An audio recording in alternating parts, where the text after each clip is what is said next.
Okay, so by defunding, again, the IRS is our tax collection agency. If you guys don't know, it's the Internal Revenue Service. I don't know what it's called here in the UK. HMRC. Yeah, sure. So the favorite.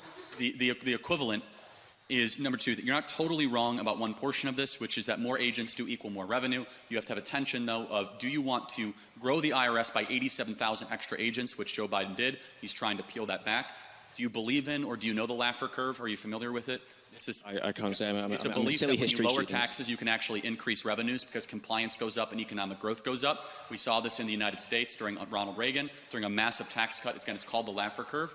And so that's actually debated. Just because you cut taxes, you're going to run a deficit. But you're not totally incorrect. You are correct. And I will admit this point, that when you have less IRS agents, you are going to have less revenue.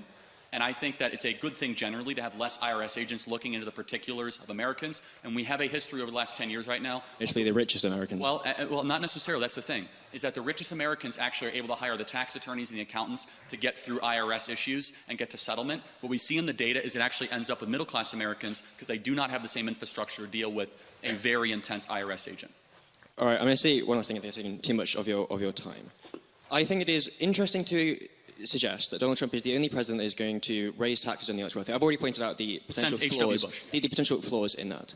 I would also draw the audience's attention to the fact that Donald Trump is overwhelmingly backed by, supported by, funded by, and in fact stacks his cabinet, as I've mentioned, by billionaires. And you yourself in Turning Point USA relies relatively heavily on the ultra-wealthy to give their donations. Somewhat. For example, Foster Freeze, although sadly departed. I know, but we also have. When you were founding, you were overtly reliant on this. So I would just like to point out that inconsistency, and I thank you for your time. Thank you. Yeah, great.